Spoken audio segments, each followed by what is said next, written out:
"Lieutenant General Grant, ma'am, the Pentagon needs you." The voice cut through the rising hum of laughter like a blade through silk. Every wine glass froze mid-air, every smile cracked. One of the reunion banners fluttered behind me, half obscured by the backdraft of the helicopter that had just descended onto the lawn. I stood up from table 14, where the shrimp cocktails sweated beside my untouched water. All around me were faces I once knew, grown slick with success, powdered with old money and political polish. I could feel their eyes crawling over the back of my neck like I'd just walked in from a different decade. Maybe I had. Colonel Ellison stepped forward from the chopper, his boots crunching across the manicured grass. He stopped just a breath away from me, spine straight, expression unreadable. Then he saluted, sharp, perfect. "Immediate clearance required," he said. "Merlin Protocol is active. You're needed in D.C. now." Gasps rippled through the crowd like static before a storm. Someone dropped a drink. Someone else whispered, "Is that really her?" My sister, Monica, stood motionless near the stage, clutch in hand, one heel missing, eyes locked on me like I was a ghost from a story she tried to forget. But I wasn't a ghost. I was the system she tried to overwrite. And the man saluting me now, he wasn't just here for the mission. He was part of the reason I disappeared in the first place. I met his eyes. I didn't blink. Let them all watch.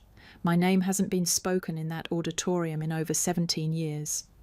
Not in full, not with meaning, just Monica's sister, uttered with the same tone you'd use for someone who didn't RSVP but showed up anyway. In my family, silence wasn't just a form of disapproval, it was policy. My father, Air Force Colonel retired, believed honor was something you framed, not questioned. My mother curated perfection like a brand, and Monica was their masterpiece. Ivy League, Forbes 30 under 30, a face that moved through DC's power circuits like she was born under the Capitol dome. I was the older one, the one who didn't adjust well after school, who went off the grid. What no one knew, what they weren't allowed to know, was that I had been handpicked. In 2007, 2 weeks after my graduation ceremony was quietly cancelled without explanation, I boarded a plane under an alias and disappeared into a world that doesn't get medals. Not the kind you pin on in front of a crowd, not the kind that comes with applause. They thought I'd failed. The truth? I was placed under Helix Black, a joint counterintelligence directive between the Pentagon and NATO. Only 7 Americans have ever held clearance at Echo Level 5. I was the youngest, and the only woman. I once intercepted a data breach 36 hours before it brought down 3 EU defence systems. I led a silent operation that prevented a kinetic strike in the Baltics, but when I returned home for my father's funeral in 2015, Monica asked me, half smiling, if I was still into that secret agent cosplay thing. I didn't answer. I just watched her walk away in 3-inch heels, giving interviews on federal data ethics, while she couldn't even recognise classified code if it slapped her in the face. My name faded from the walls of the family home. No photos, no trace, just an empty space between wedding portraits and Monica's second MBA. Not everyone disappears because they fail. Some of us disappear because someone else needs the spotlight more. They say when a woman disappears from the public eye, she either broke or chose peace. But no one ever asks who erased her in the first place. In my case, it started quietly. A redacted Medal of Honor citation in 2018. I was told it had been pulled due to internal conflict of recognition. The truth was messier. My CO at the time couldn't get the Department of Justice to approve the award submission. It had been blocked, flagged with a request that read, "Recipient prefers anonymity. Respect her wishes." The request came from Monica's official DOJ email. At first, I thought it was an error, a miscommunication, but the more I looked, the deeper the rot went. The school alumni board had quietly removed my name from the honor wall in 2020. A digital trace showed the login credentials used belonged to a Monica G. She was on the Alumni Advisory Committee. I was told my removal was self-initiated. a line Monica had apparently volunteered for branding consistency. I didn't react. I archived the files, flagged the IP logs, and added them to the secure drive labelled Legacy Interference. There are things I've buried in deserts and data vaults that no one should ever see. But this wasn't national security. This was family rewriting memory. They didn't kill my legacy. They suffocated it, pixel by pixel, until even I started to doubt if I'd imagined the missions, the briefings, the folded flags. Sometimes I think that's more brutal than death, being told you never existed. And when the invitation came, handwritten envelope, gold-embossed return address, no name on the card inside, I knew Monica sent it. No title, no general, just Charlotte. No RSVP needed. The envelope burned in my trash for 23 seconds. That same night, the NATO intranet pinged, an intrusion attempt, traced to a local server inside Washington, D.C. The digital fingerprint matched a key I hadn't seen in 6 years. Merlin Protocol. It was live again. The last time I heard the words Merlin Protocol was in Berlin, inside a bunker 2 floors beneath the US Embassy, where the power flickered and a map of Europe blinked in red. Back then, it meant an imminent cyberstrike on global infrastructure, power grids, airspace, hospitals. The stakes hadn't changed, just the players. Merlin wasn't some keyword the average hacker could fabricate.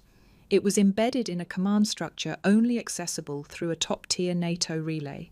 The fact that it pinged from a civilian address in DC, less than 5 miles from my old high school, wasn't just suspicious, it was surgical. Someone was reaching into the deepest corridors of my past, not to find me, to expose me. The next morning, I stood in front of my closet and stared at the navy blue uniform jacket I hadn't worn in nearly 2 years. No medals, no stars, just the fabric, unassuming, clean, like a shadow stitched into shape.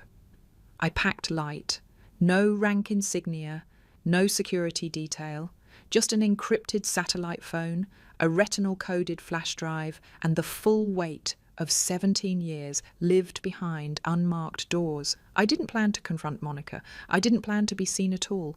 But something in the way that invitation was worded, so precise, so devoid of warmth, felt like bait, a test.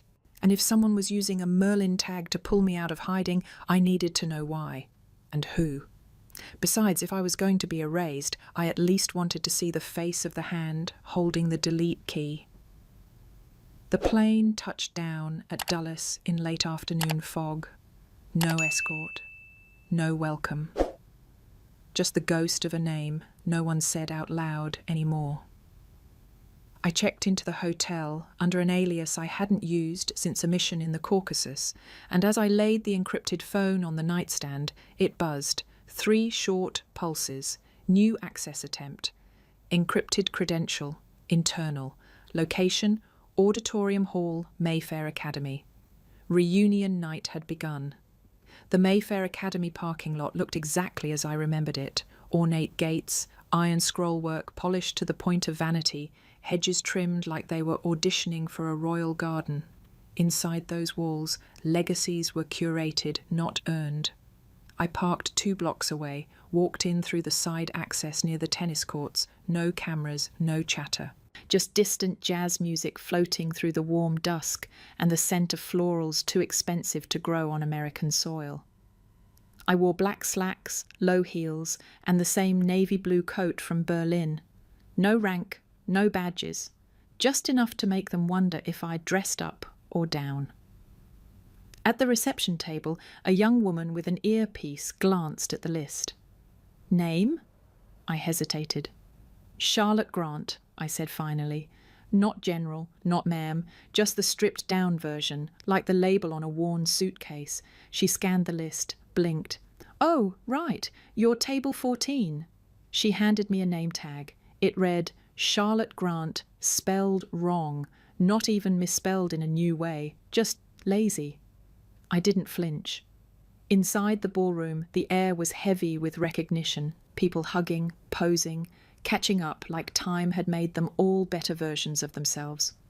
The decor was modern nostalgia. String lights, velvet drapes, an oversized LED timeline looping through Mayfair's proudest alumni moments.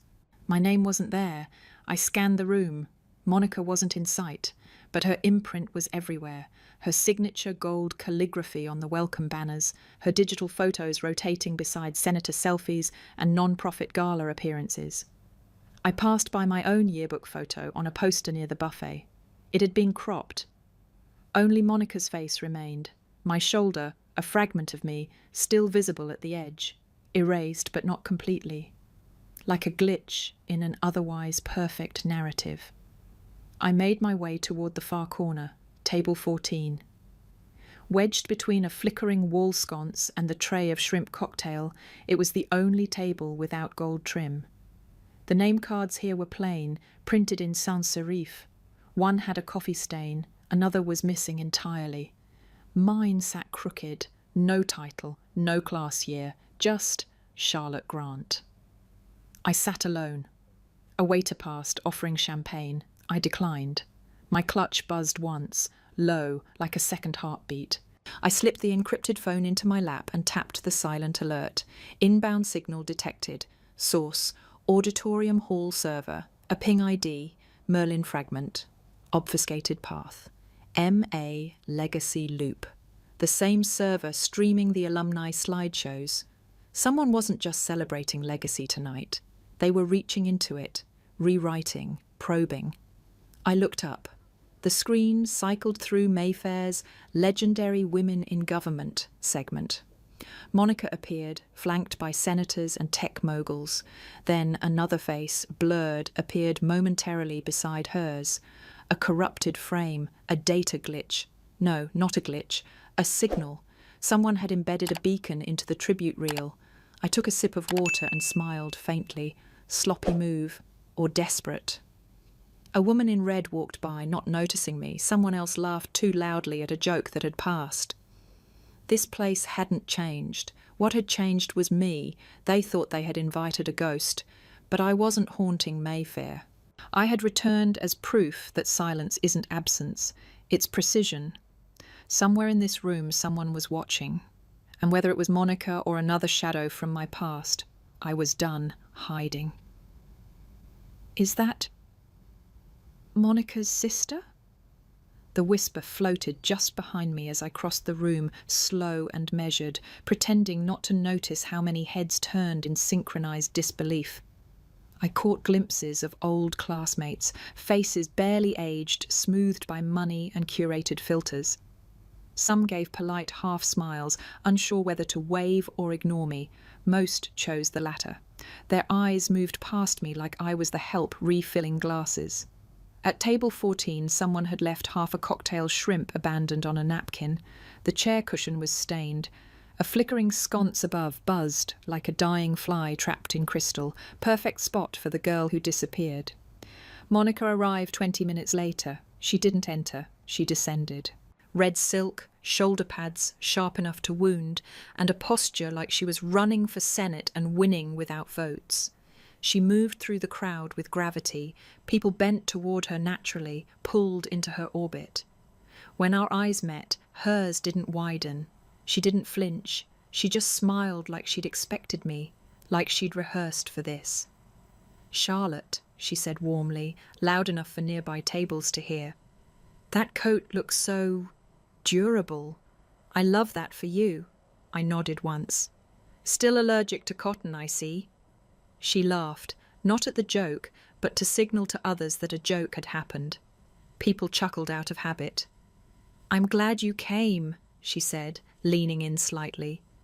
"So many of the girls were wondering if you were real or just a legend." "I suppose tonight we both get to be myths," I replied. She blinked, caught off guard, but the smile didn't falter. Then came the microphone. A tall man in a blazer, head of alumni affairs if I remembered right, tapped the mic and welcomed everyone. He called out names, senators, founders, generals from safer branches, then, and of course our radiant host Monica Grant, Deputy Director of National Data Ethics and Mayfair's Pride. Applause, real rolling applause. She took the stage like she belonged there. And, she said sweetly, I want to acknowledge my sister Charlotte for showing up tonight. It takes a lot of courage to be uniquely yourself. A beat, a breath, laughter, measured, polite, poisoned. She didn't say my rank, she didn't say my service. She said I showed up, like a stray dog sometimes finds its way home. I didn't move, I didn't blink, but my hands tightened in my lap until my knuckles paled. After the speech, people clapped with the kind of enthusiasm reserved for weddings, retirements, or carefully managed public relations. I sat still, shrinking and sharpening all at once. Jason Hart approached 5 minutes later. His hair was thinning now, but he still carried himself like senior year had just ended last week, the same varsity arrogance, the same smirk that mistook memory for charm. "Becca," he said. He was the only one who ever called me that. I'd let it slide then. I didn't now. "It's Charlotte." He raised his glass. "Still the formal type, huh? Guess the military really stuck." I said nothing. He chuckled, looking around. "You still stationed somewhere hot? Or did you finally swap boots for spreadsheets?" Someone nearby leaned in to whisper, loud enough for me to hear. "Didn't she drop out of law school?" "So much potential," came the answer. "But, sensitive." They didn't mean emotional. They meant unstable. Jason smiled wider. "Honestly, I thought you might be dead. Or like living off-grid with goats in Montana." Another sip, another jab. "I didn't disappear," I said quietly. "I just stopped explaining myself." He blinked, confused, then tried to laugh it off like I was being dramatic. "Touchy," he muttered, and wandered off toward the champagne tower. I glanced at the looping screen again, the Mayfair Legacy loop, a rotating slideshow of the school's most illustrious alumni. Monica appeared every third frame.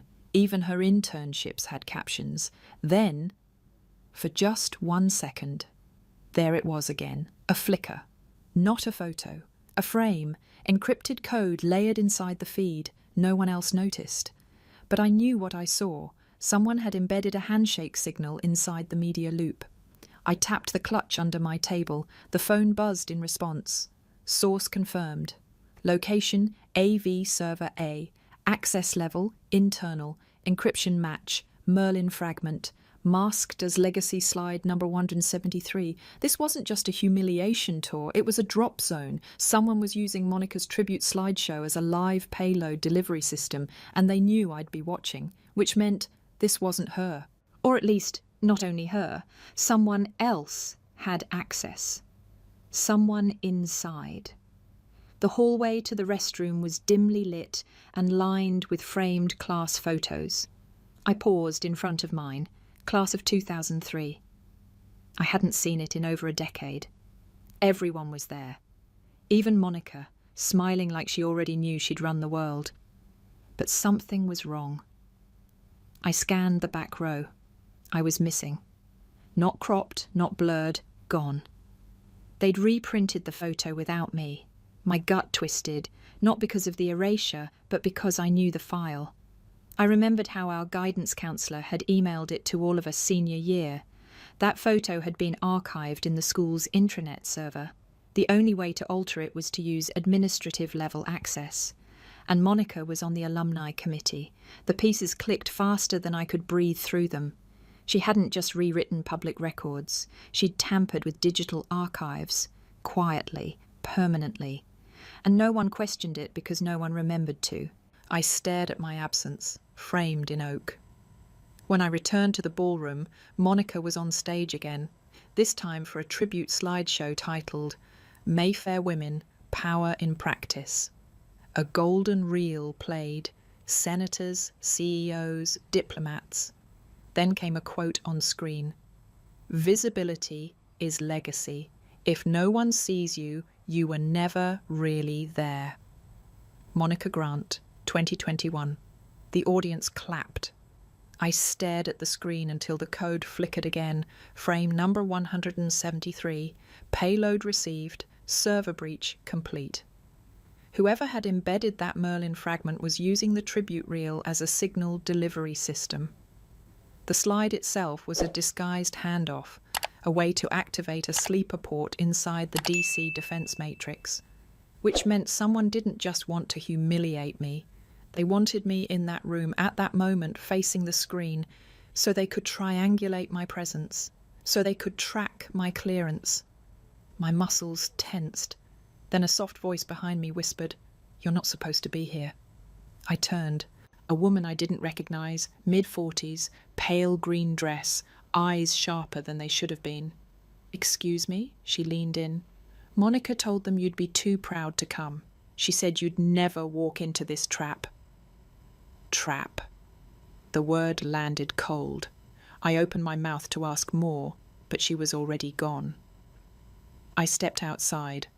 The ballroom was growing louder, laughter peaking, wine pouring, careers being performed like monologues. I needed air. I needed clarity. Out on the balcony, the humidity wrapped around me like a second skin. Below, the manicured lawn glowed under vintage string lights. Everything was curated to perfection, except the truth. My phone buzzed again. Signal lock established. Target ping confirmed. Source match, Monica Grant.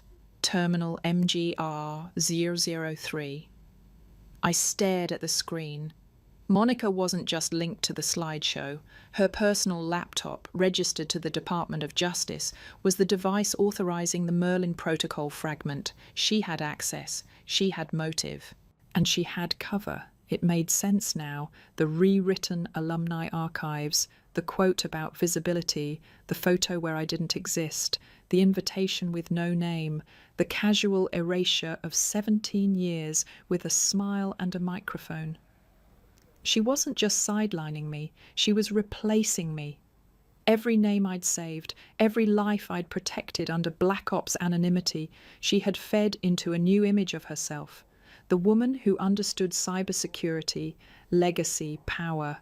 Even that slideshow code, sloppy but cloaked just well enough, was something Monica could have pulled off with help from the right interns or an eager ex. My throat went dry. I wasn't humiliated. I was being hunted, not for revenge, for relevance. A soft click behind me, heels on tile. "I thought I might find you out here." Monica, wine glass in hand, no fear in her eyes, just control. "Beautiful night, huh?" she said. "You always did like hiding in the quiet corners." I didn't respond. She sipped. "You know, people used to ask about you, where you went, why you never came back." "Did you tell them I joined the army?" I asked. She smiled thinly. "I told them you vanished, which technically you did." "I didn't vanish," I said, voice low. "You covered my tracks so thoroughly, it's like you wanted me forgotten." "Would that really be so terrible?" she said. "You always hated attention. I just made sure you stayed off stage." There it was, confirmation. She didn't flinch. "Some of us build legacy by being seen. Others," she looked me over, "prefer to live in shadows and expect the world to bow anyway." I looked away, just for a second, toward the blinking light atop the AV server tower. And in that second, I felt it.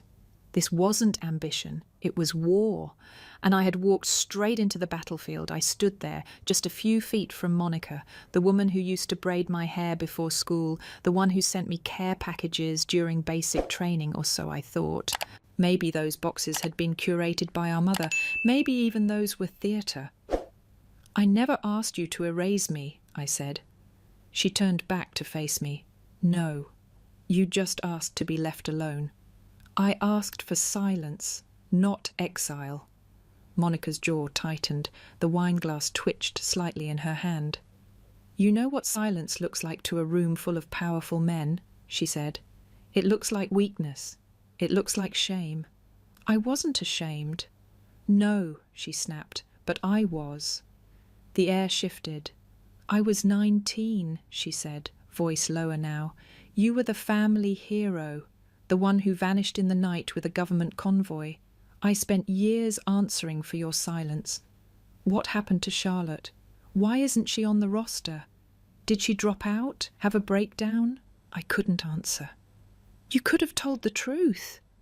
I didn't know the truth, she hissed. You disappeared and expected us to pretend it meant something noble. I stared at her. She wasn't angry. She was afraid. I built everything I have from scratch, she whispered, while you got to operate behind shields and secrets and... While I was burying teammates, I said. While I was stopping wars you'll never even read about. The silence between us thickened. And then, from inside the ballroom, the mic cracked. A man's voice filled the speakers. Please turn your attention to the screen for a special segment curated by Deputy Director Monica Grant herself. We both turned toward the balcony glass. The slideshow was playing again. But this time the frames weren't gold-trimmed tributes. They were documents, redacted files, mission timestamps, satellite images, my missions, Operation Emberfall, Shadow Rose, Cobalt 4. What the hell? I breathed. The documents kept cycling, slowly, then faster, each one flashing just long enough for phones to snap photos. Then came the final slide, LTG Charlotte Grant status, active access, Echo 5, Merlin protocol, authority, current location, confirmed. My phone vibrated violently. Unauthorized trace attempt detected. Security compromised. Source: internal override. I turned to Monica. She wasn't holding her wine anymore. She was staring at the screen, mouth parted in genuine horror. I didn't do that, she said, but I wasn't listening. Because the override code blinking on my screen wasn't hers. It was someone else's. Ellison, the man from the helicopter. And suddenly, everything cracked open. I didn't wait for the slideshow to end. By the time I stepped back inside, phones were already up, screens glowing, fingers tapping furiously. The ballroom had shifted from gala to press room in a matter of seconds. On the main display, the last frame froze, my face in uniform, overlaid with the words, Echo 5 clearance confirmed. Someone gasped near the back. Someone else whispered, "Is this real?" Jason Hart stood with his mouth slightly open, champagne sloshing in his glass. He turned to Monica. "You leaked classified military files," he said, voice cracking like a teenager again.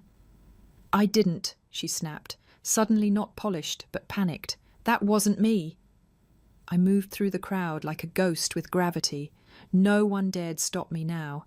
And then the sound hit, the distant low-frequency tremor, subtle, guttural, familiar. I didn't need to look up. I already knew what it was. The chandelier rattled, napkins fluttered, the air seemed to tilt. Then the helicopter descended.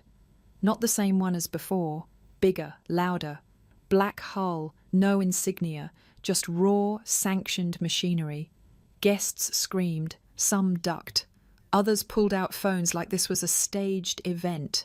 I walked straight toward the landing zone, and as the blade slowed and the dust settled, the side door opened. Colonel Marcus Ellison stepped out, full dress uniform, silver clusters, medals that gleamed too brightly under artificial lights.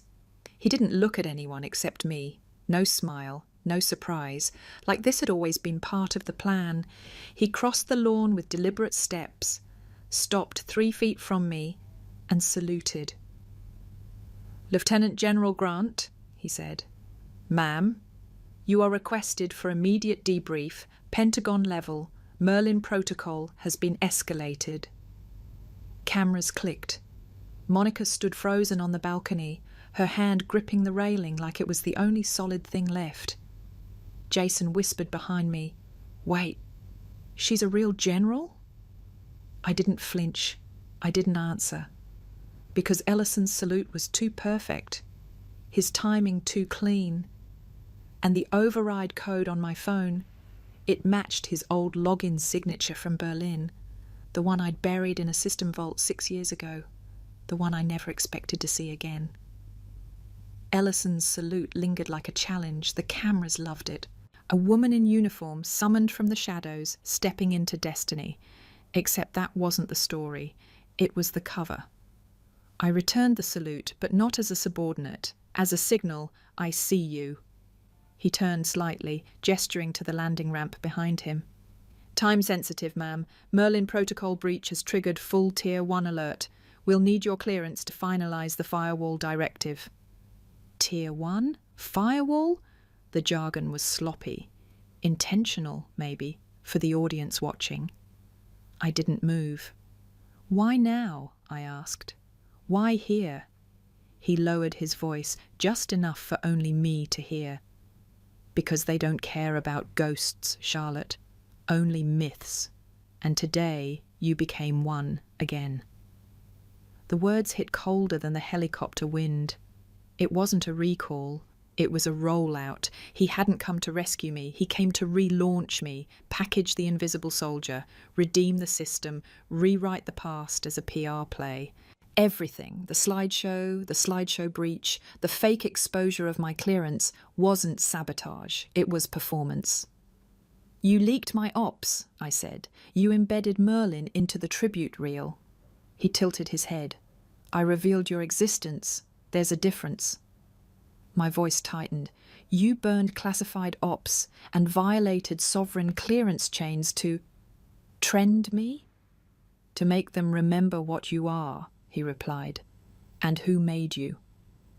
There it was, not a rescue, a resurrection on someone else's terms. From the balcony, Monica stared at us, eyes unreadable. A dozen reporters began to crowd toward the landing site. Ellison raised his voice just slightly, enough for microphones to catch. Lieutenant General Grant, America is ready to see you, to honour what they once ignored. The crowd murmured, watching. Someone clapped. Just one person, then a few more. The air shifted. This wasn't recognition, it was orchestration. If I boarded that helicopter now, I'd become their version of myself, framed, marketed, controlled, a public relic, a cautionary tale dressed as patriotism, and Ellison would win. The wind from the helicopter began to stir the edges of my coat. Ellison extended his hand. Ma'am. But he didn't offer assistance. He offered surrender. To a version of me he and his superiors had already edited, rehearsed, and approved. I looked at the crowd behind him, phones out, cameras blinking. I wasn't a person to them. I was a moment, a headline. And that's when I realized they wouldn't remember what I did. They'd remember what I looked like doing it. I turned, not toward the chopper, toward the podium. Ellison stepped forward, confused. Charlotte, this isn't... You're right, I said. It isn't. I walked past him, through the grass and broken champagne glasses, back into the ballroom. The mic was still live, the screen still frozen on my classified file. I stepped onto the stage and lifted the microphone. The room fell silent. The rotor still growled outside, but inside, only breath. My name is Lieutenant General Charlotte Grant, I said, and what you just saw was never meant to be public. I let that settle. But I'm done being erased, so if you're going to know me, know the whole version. I pulled the small drive from my clutch, the one with every deployment log, every erased nomination, every email Monica had sent protecting me from recognition. I held it up. This is the truth, not the viral clip, not the classified frame drop, not the show outside. Eyes locked on me. Monica's face paled. I turned to her. And for the record, I said, voice steady, she didn't leak my past. She tried to bury it, and maybe she thought she was protecting me, or herself, but Ellison... I turned to the crowd again. He's the one who staged this circus. Ellison stepped into the room now, expression hardening. Charlotte, that's enough. I stared him down. You wanted a symbol, I said. You got one. Then I plugged the drive into the main screen. Dozens of redacted files appeared, uncut. Mission orders, medal nominations, denials, silence. I let it play, not to go viral, to go visible. The screen flickered as the last mission log ended. No one clapped, no one spoke. They didn't have to. Sometimes truth doesn't arrive with thunder. It arrives with silence too heavy to carry. I stepped down from the stage. My heels hit the floor like punctuation. Monica met me halfway, eyes wide, face bare, no smile, no podium. "I didn't know they were using you," she whispered. I thought keeping you quiet was safer." I searched her eyes. For once, they weren't trying to win. They were trying to apologize. "I know," I said softly. It wasn't forgiveness. It was recognition. And after 20 years, that meant more than applause.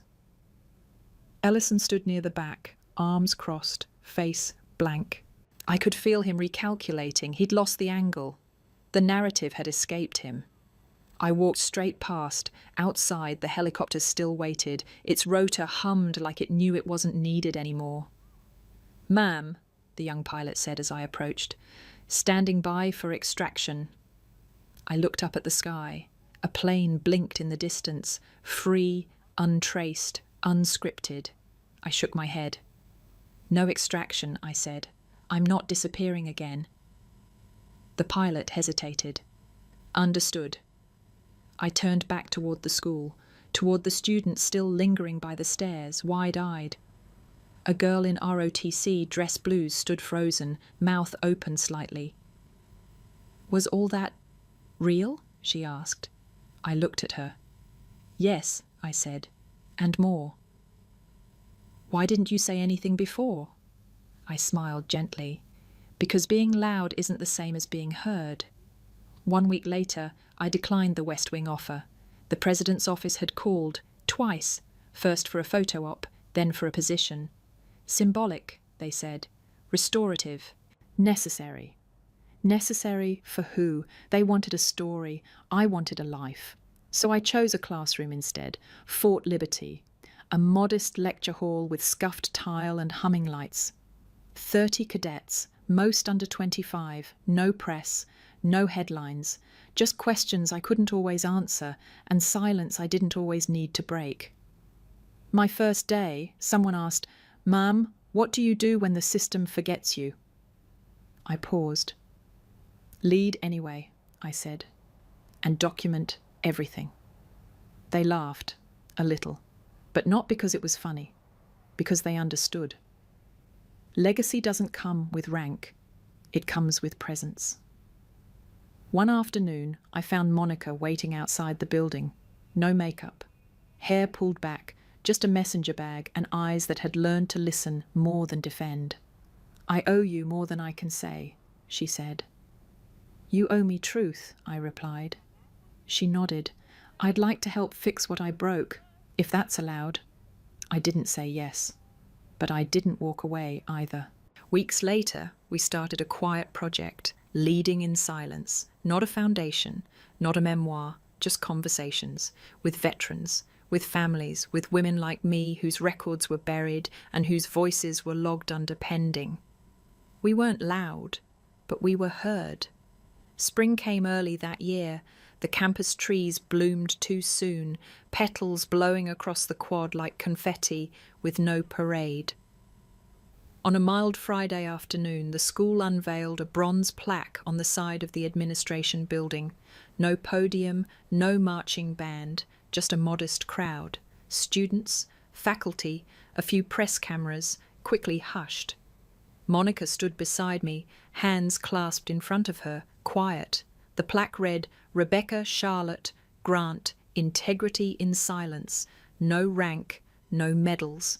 Just a name, finally left intact." A freshman walked up afterward, nervous, hair too perfect, like she didn't want to be seen trying too hard. "Ma'am," she said, "I applied here because of your story." I raised an eyebrow. "What story?" She blushed. "The one where you never stopped showing up, even when no one clapped." I smiled, the kind that stays behind your ribs after it fades from your face. "You don't need the spotlight to leave a legacy," I said. "You just need to outlast the people trying to rewrite it." She nodded, then almost whispering, "You're the reason I picked cybersecurity." That was enough. Not the headlines, not the medals, that. Later that evening, as the sun dipped low, I walked the campus alone. No choppers, no applause, just wind through ivy and the low hum of students figuring themselves out. When I reached the plaque again, I placed my hand on its edge. Not to claim it, to confirm it was real. I had been many things: soldier, ghost, sister, scapegoat. But now, finally, I was seen, not as myth, not as mistake, but as witness. And somewhere behind me, someone whispered softly, "She never needed a microphone. She was the message."